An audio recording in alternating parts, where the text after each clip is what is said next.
I still hear it. The thin, broken cry of my son in the storm. That sound carved into me like glass.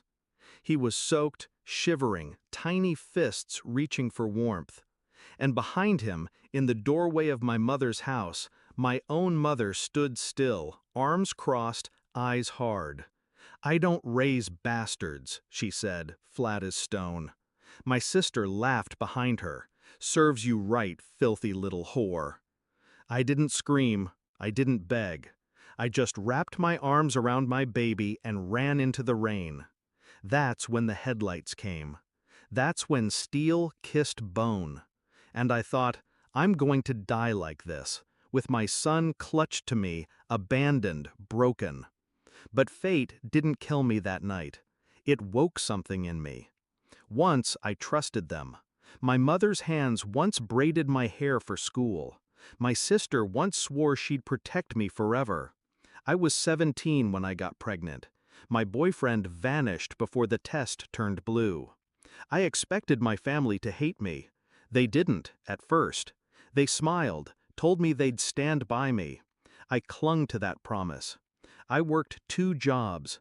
I handed every paycheck to my mother for rent, groceries, bills. I thought we were surviving together. But loyalty, I learned, has an expiration date. It began with whispers, the way my sister stopped coming home on nights she promised to watch the baby. The way my mother muttered about wasted years when she thought I couldn't hear. One evening, I came home early. My son was screaming in his crib. The TV blared.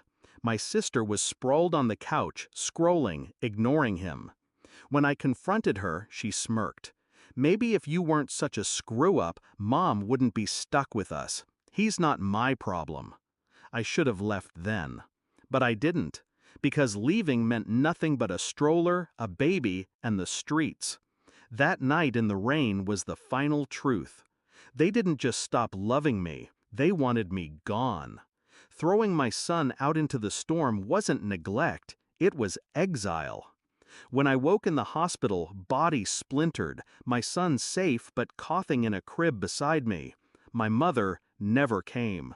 My sister never called. The nurse shook her head. "They told us, you were on your own now." And that's when grief hardened into something sharper. Not rage, not sorrow, a plan. Revenge is patient.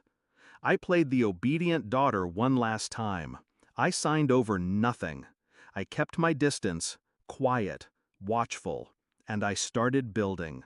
I reached out to social workers, to charities, to lawyers. Every night while my baby slept against my chest, I researched. I found what I needed, the truth. My mother had been pocketing the welfare checks issued under my name. She was using my ID to claim food stamps, housing credits, while making me pay her rent in cash. And my sister? She'd been posting online about raising my child, spinning herself as a saint.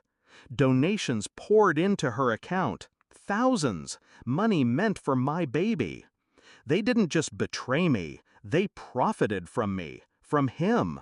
I didn't scream, I didn't confront, I documented. Screenshots, bank statements, witnesses.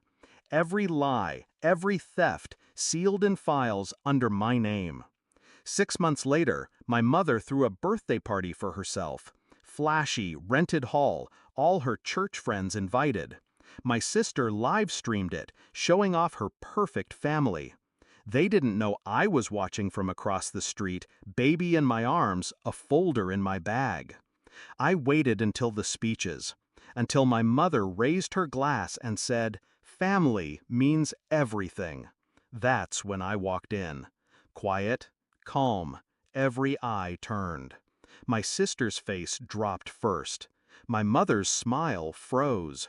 I didn't raise my voice. I didn't cry. I laid the folder on the cake table.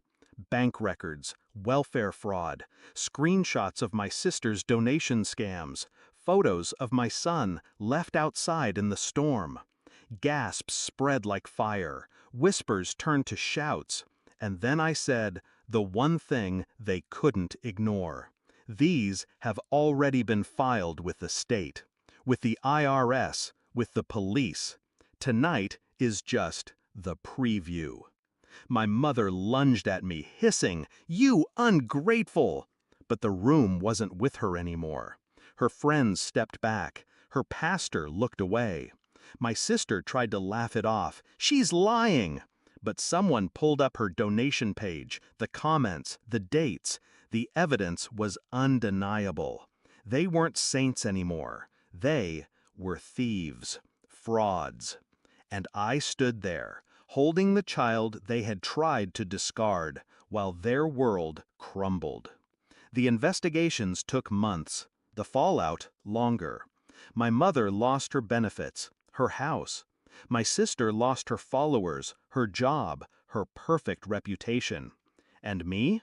I walked away clean, free, with custody secured, financial aid redirected to my name, and doors opening I never knew existed. Because people believe survivors, especially when the liars are exposed.